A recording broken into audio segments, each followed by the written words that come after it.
Story time about the psycho neighbor that stalked me. So, when I graduated college, I moved into a new apartment. When I first got there, I was moving my things in, and my neighbor introduced himself and helped me move a couple of things upstairs. After we had got done, he asked for my number, but I told him I wasn't really looking for a relationship. But he said, let's just swap numbers just in case, a fire happens. So I gave him my number, and I really didn't think nothing of it.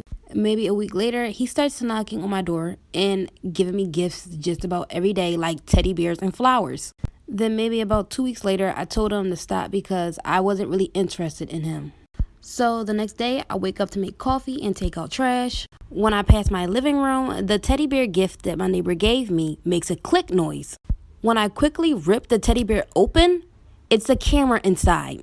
Like for part 2 about the psycho neighbor that stalked me. So, like I said earlier, the teddy bear gift that my neighbor had gave me makes a clicking noise. When I quickly rip the teddy bear open, it's a camera inside, and I go into a panic mode. Out of nowhere, there's a knock on my door, and it's my neighbor. He says, "Good morning, it's me again. You left your trash too close to the curb, so I moved it for you." I realized that my door was still open, so I try to run over and lock the door, but he just opens it. I yell at him, telling him to get out. He closes the door behind him and says, "That's no way to talk to a neighbor." I start backing up. He looks over and sees that I ripped the teddy bear apart. I didn't know what else to do, so I just ran to my room. And he chases after me and pulls my hair. Like for part 3. Part 3 about the psycho neighbor that stalked me. So he comes in, I run into my room, and he chases after me. Before I could get up, he pulls onto my hair and starts dragging me towards the kitchen. I saw the coffee that I had made earlier, and I was able to pick it up and throw the hot coffee in his face. He starts screaming loud, and I took that chance to run into my room and lock the door. I immediately start calling the police. And from there, it sounded like he ran out of my apartment. When the cops came, they're doing an investigation, and all the gifts that he gave me all had cameras in them. And when I told them about my neighbor, they did some digging, and come to find out, that man wasn't even my neighbor. He didn't even live at the apartment complex. Story time. My boyfriend cheated on me with my best friend. So my boyfriend and I have been dating for 2 years, but we were on and off all the time. It was a super toxic relationship. Like, he would try to get with other girls, and I would try to get with other guys to make him jealous, blah, blah, blah. Well, a week before Christmas, him and I broke up again. And I had my best friend sleep over that whole week because her parents were in Ireland. And my boyfriend lived right down the street from me. Like, it was probably a 2-minute walk to his house. Well, for the first 3 nights, my best friend would go on a jog every night, and she would be gone for like 2 hours. I would literally have to go unlock the door at 1 a.m. for her to get back in my house. Well, I think the 3rd night that she slept over, she came back in different clothes. And I realized that the sweatshirt she was wearing was my boyfriend's favorite sweatshirt. But I didn't really think anything of it because she never really showed interest in my boyfriend. But clearly I was oblivious. Anyways. So that same night, I wake up in the middle of the night and she's on the phone with someone. And it sounded exactly like my boyfriend. So I asked her who it was, but she couldn't give me an answer, like for part 2. Part 2 of how my boyfriend cheated on me with my best friend. So she told me not to worry about it, and I was like, alright, whatever. So the next day, my boyfriend shows up at my house asking to get back together. Not a surprise, by the way. And of course I said, okay, we can be back together, blah, blah, blah. So that night while I'm in my room, my best friend's on the phone, and she has her AirPods in, so I couldn't hear who it was. And she was like, okay, I'll be there in 5 minutes. And when I asked her where she was going, she wouldn't tell me. Well, she left her phone at my house. And because she usually tells me everything, I thought that something sus was going on. So I went through her phone. And I see that she's been texting this guy Jay a lot. And as I'm going through their conversation, there's one text that says, "I don't care if she finds out. Just sneak over to my house while you're there." So I check the phone numbers, and obviously it's my boyfriend. And her parents are really strict, like she was only supposed to be at my house that week, nowhere else. So I may have made up some stories that she had drugs in her bag, and that she was forcing me to do drugs with her. So her parents came home early from their trip, they sent her to military school, and I broke up with my boyfriend.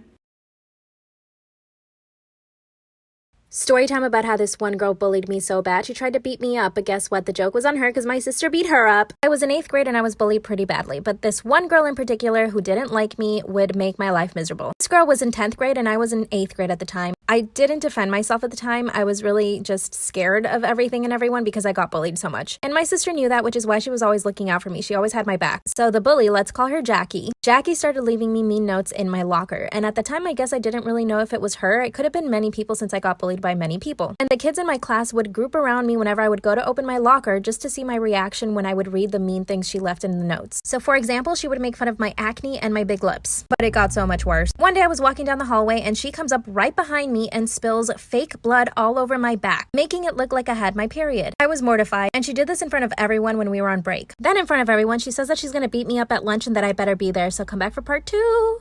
Part 2. So Jackie the bully spilled fake blood down my back, making it look like I had my period, and then she announced to everyone that she was going to beat me up at lunch and that I better be there. The bell rings and someone tells me that she's waiting for me at the soccer field. My God, I was so scared. Of course, I wasn't planning on going, but 3 of the girls in my class literally took me by my arms and took me to the soccer field. Gosh, were they mean. And of course, there's a whole audience waiting for me. Jackie was right in the center. As soon as I get there, she starts yelling at me. And you know what I did? I asked her, "Why do you hate me so much?" She actually didn't know what to say. She stayed quiet. So I asked her, "What did I do to you?"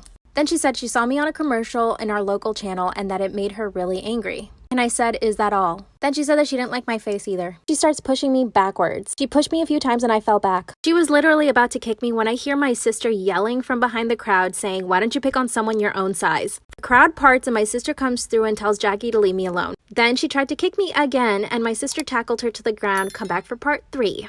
Part 3, as Jackie the bully is trying to kick me, my sister tackles her to the ground. Well, Jackie got really scared because she was not expecting that. And my sister picks her up from the floor and throws her into a bush. Jackie starts to cry and she says that she's going to tell on my sister. Well, my sister says, "I have all the notes that you've been sending to my sister and we can compare it to your own handwriting." Guess who they'll believe? My sister took me to the principal's office and we gave her all of the notes and I told her everything that happened. So the principal went and searched Jackie's backpack. Guess what she found? Scissors and tape. Jackie confessed that she wanted to tie my hands and cut off all my hair. She got suspended from school for 3 days. When she came back, her parents took her to my classroom and made her apologize in front of everyone. If you're being bullied, speak up. Story time on how my dad forced me into getting an abortion.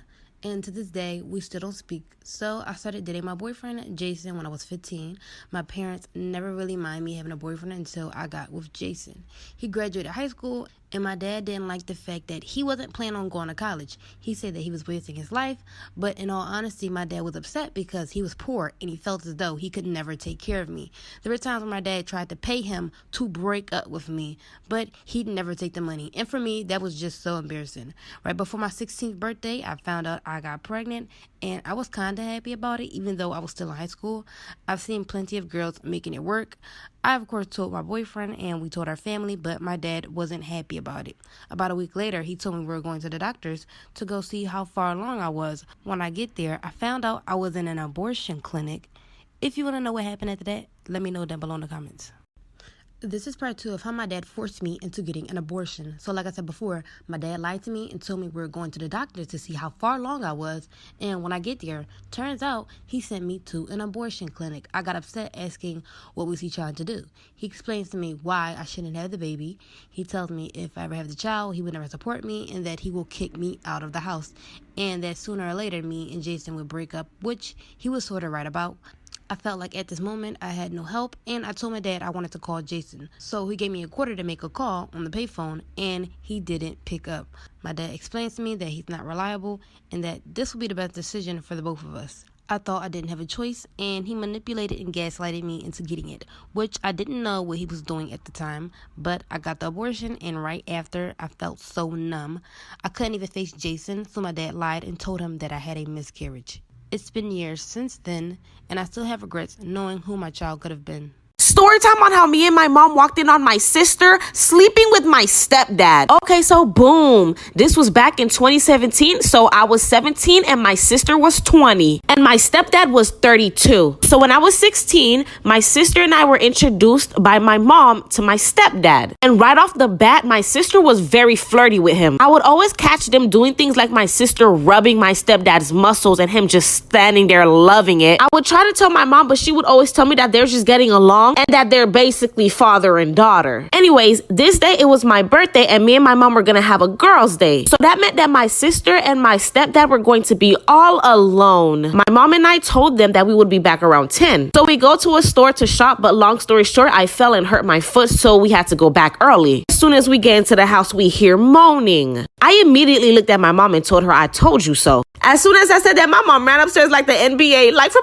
part 2 on how me and my mom walked in on my sister sleeping with my stepdad. Okay, so boom, like I said, we came home early and immediately heard moaning. I looked at my mom and said, I told you so. As soon as I said that, my mom ran upstairs like she was a track star. She's a runner, she's a track star. Anyways, I ran after my mom and we opened the door together and we see my sister naked with my stepdad. My sister immediately started crying and my mom was literally beating my stepdad. And me, oh yeah, I was just laughing.